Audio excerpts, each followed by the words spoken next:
Hello. Before we begin today, I just want to invite you to take a moment. Just find a comfortable spot. Yeah, exactly. Let your shoulders drop away from your ears, unclench your jaw. We are going to step back into the past, but we aren't going to rush. There is no urgency here today. No urgency at all. It is really good to be here with you in this quiet space. Today is about taking a calm, deliberate look at a moment that changed the trajectory of the Western world.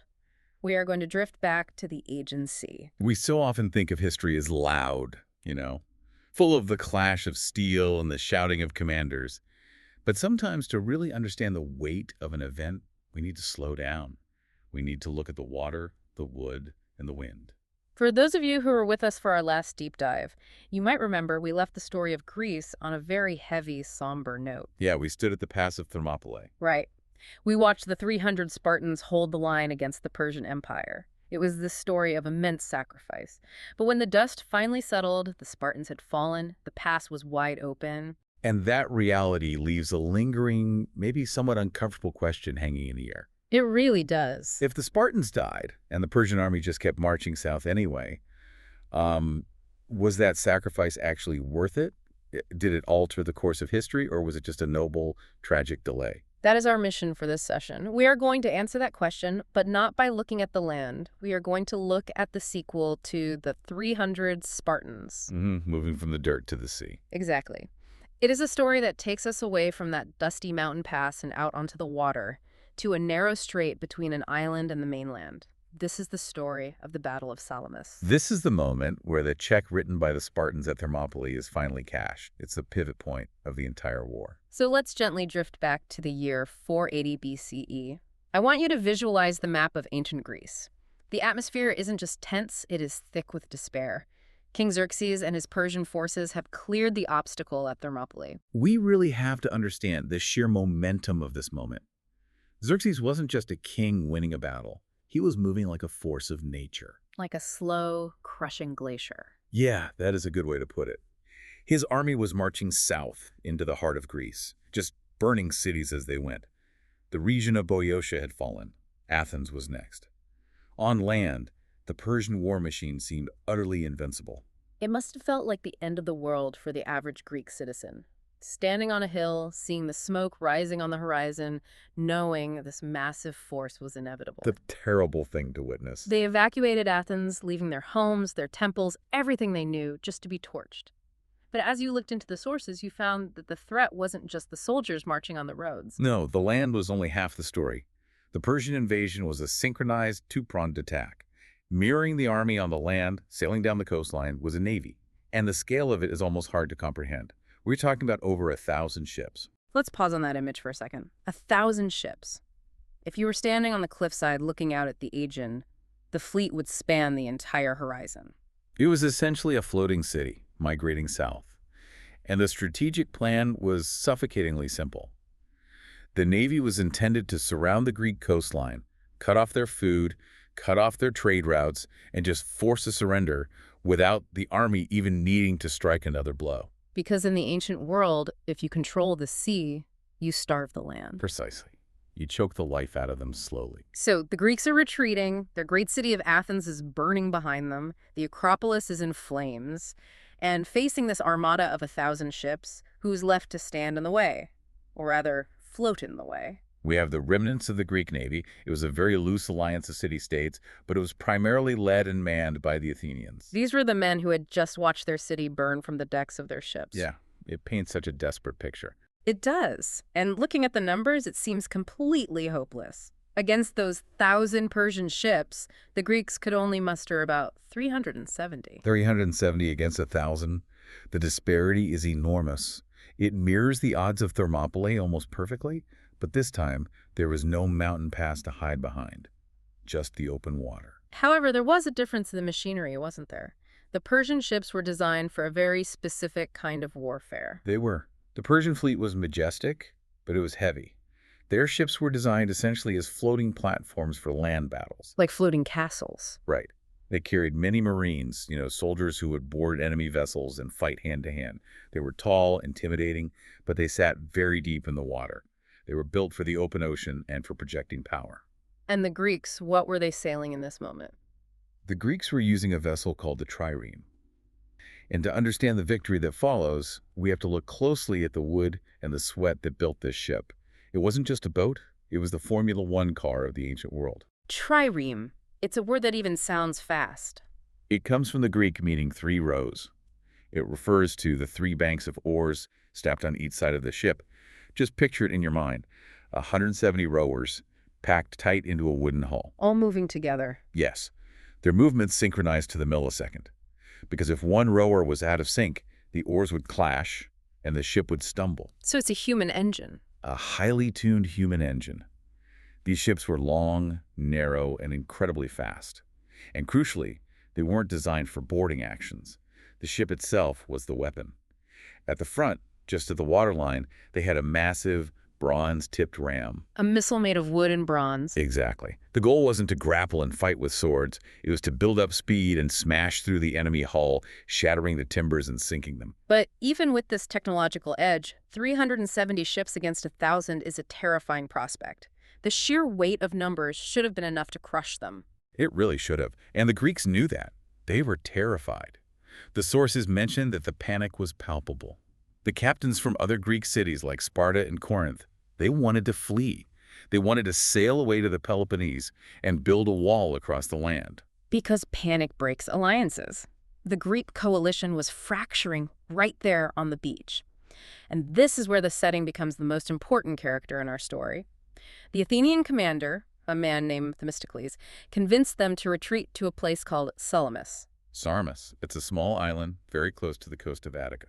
It is, but what matters is the water between the island and the mainland. It forms a strait, a narrow, winding channel of water. Yeah, you can picture it. A tight squeeze, protected from the open sea. This is where we see the strategic mind of Themistocles at work. It mirrors the strategy of Thermopylae. At Thermopylae, the Spartans used a narrow mountain pass to bottle up the Persian army so their numbers simply didn't matter. You can only fit so many soldiers in a pass. Right. And here, Themistocles wanted to use the narrow water to do the exact same thing to the Navy. If you meet 1,000 ships in the open ocean, they will flank you, surround you, and destroy you. They'll swallow you whole. They will. But in a narrow strait, they get in each other's way. They can only send in a few ships at a time. The physical width of the channel neutralizes the numbers. But there was still that problem of the panic. The Greek captains didn't want to fight at Salamis. They were starting their engines, so to speak, getting ready to run away. And Themistocles knew he couldn't force them to stay. This is where Themistocles separates himself from the other heroes of the time. He wasn't a warrior king like Leonidas. He was a politician. He was born into a non-aristocratic family, and he rose up on his wits. A self-made man. Very much so. He realized he couldn't convince the Greeks to fight, and he couldn't force the Persians to attack him in the strait. Xerxes could have just waited outside and blockaded them, starving them out. So he did something that feels almost like a plot from a spy novel. He decided to lie. It is perhaps the most consequential lie in military history. Themistocles sent a secret messenger, a trusted slave, across the water to the Persian camp in the middle of the night. Just imagine that journey. A single small boat, rowing quietly through the darkness toward the enemy fleet. The message he delivered to King Xerxes was a masterstroke of psychological manipulation. It said, essentially, I, Themistocles, am secretly on your side. The Greeks are terrified. They are fighting among themselves and are preparing to flee in the morning. He was feeding them exactly what they wanted to hear. Yes. The message went on to say, if you attack now, catch them while they are disorganized, you will have an easy victory. But if you wait, they will escape. He played on the king's hubris perfectly. Xerxes believed the war was practically over anyway. He looked at the burning ruins of Athens and thought the Greeks were broken. He didn't question the intelligence because it confirmed his own bias. He took the bait completely. So the order is given. It is night. The water is dark and calm. Xerxes ordered his fleet to move. He sent the Egyptian squadron to block the western exit, and the main body of the fleet moved into the Strait of Salamis to block the eastern exit. He wanted to seal the jar so no Greeks could escape. But in doing so, he was actually sealing himself in. He was. He was sailing his massive, unwieldy fleet directly into the one place where their size would work against them. They spent the entire night rowing into position, laboring at the oars, while the Greeks just slept on the beach of Salamis, quietly preparing for the morning. Let's drift forward to the dawn. The sun begins to crest over the mountains of Attica. The light hits the water. The Persian sailors are exhausted from rowing all night. They fully expect to see the Greeks fleeing in a panic. Instead, as the morning mist clears, they see the Greek triremes. They aren't running. They're lined up in perfect formation, Waiting for them. waiting. Their crews are rested, and they are singing the paean, a slow, rhythmic war hymn. The trap is sprung. Describe the scene for us as the battle begins, because it's not the open ocean warfare we might normally imagine. It was a collision of immense proportions, but contained within a very small, suffocating space. As the Persian ships pushed into the narrowing strait, the funnel effect took over. They were so jammed together that they couldn't maneuver at all. Just completely stuck. The sources tell us that the press of ships was so tight, the oars of one Persian ship would shear off the oars of the ship right next to it. Traffic gridlock on the water. Absolute gridlock. And then, the Greek triremes made their move. These small, agile ships darted out from the coastline like wasps. I can almost hear the sound. The rhythmic, deep chanting of the rowers keeping time. The splash of the oars. And then the crash. The sound of bronze hitting timber would have been deafening. The Greek ships rammed the sides of the Persian vessels.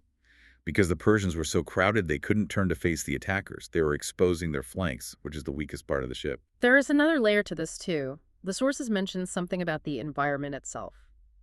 The wind. Yes, this is the home field advantage in the most literal sense. The Greeks knew the local weather patterns. They know that in the morning, a fresh breeze, a distinct swell, often rolled into the strait. Morning breeze. To the Greeks, with their low, sleek ships, this breeze was nothing. They just bobbed over it. But the Persian ships were top-heavy, with high decks and soldiers standing on top. So when the swell hit them, they began to rock violently. It made them unstable. It made it completely impossible for their archers to aim. So the water itself was fighting for the Greeks. It really was. The Persians were sailors, of course, but they were from all over the empire. Egypt, Phoenicia, Ionia. They didn't know these specific waters.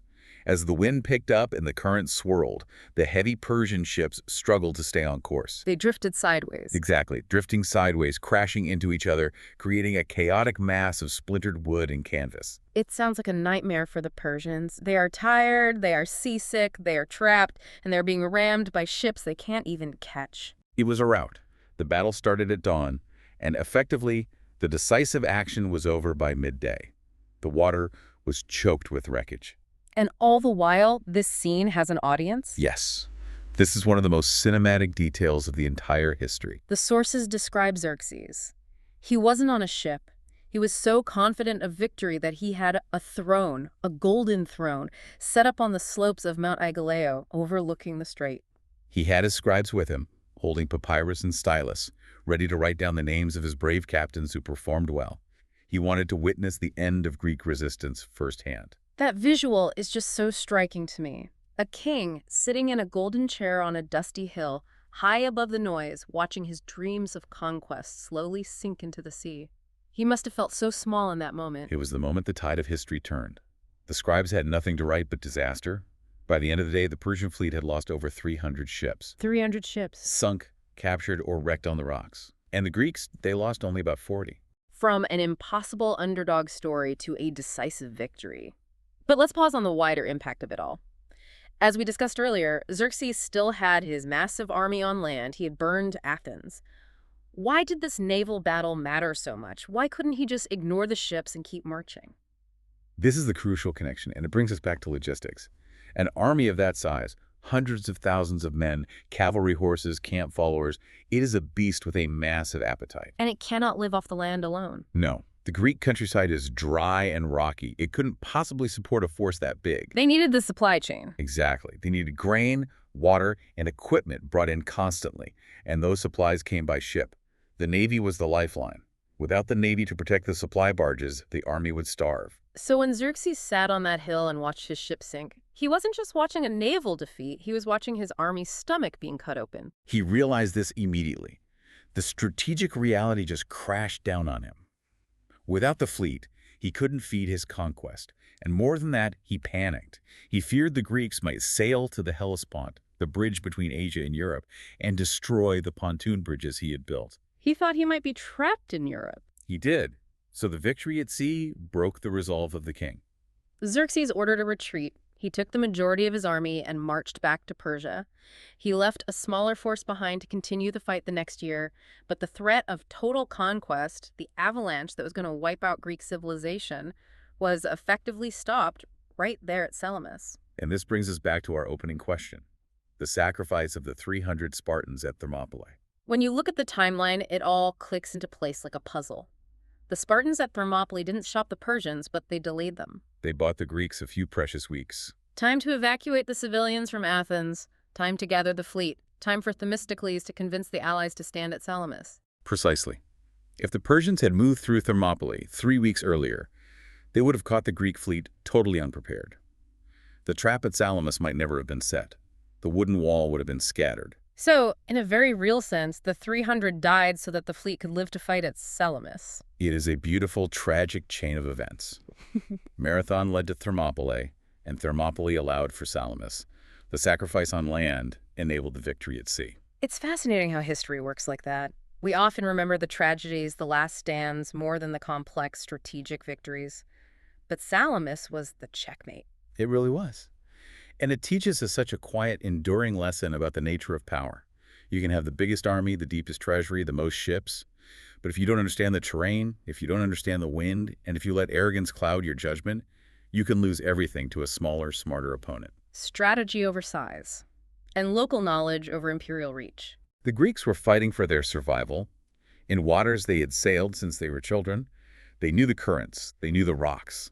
That intimacy with the world around them counted for something that sheer numbers simply couldn't measure. I think that's a wonderful place to rest. Just holding the image of those small wooden ships bobbing in the quiet wire after the battle, the sun setting over the wreckage, the smoke clearing, and the realization that their homes, though burned, were still theirs. It is a reminder that history often turns on very small things.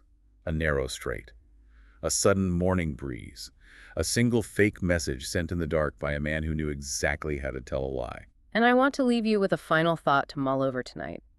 What if that messenger had been caught before he reached the Persian camp? Or what if the wind simply hadn't blown that morning? The entire course of Western civilization hung by a thread, swaying in a gentle morning breeze. It is a comforting thought, in a way. No matter how large the force approaching seems, there's often a narrow way through. We hope you've enjoyed this deep dive into the waters of Salamis. It's a story that reminds us that even when the odds seem impossible, if you keep your head and know your ground, you can turn the tide. Thank you for listening. Thank you for slowing down with us today. Rest well. Goodbye. Until next time.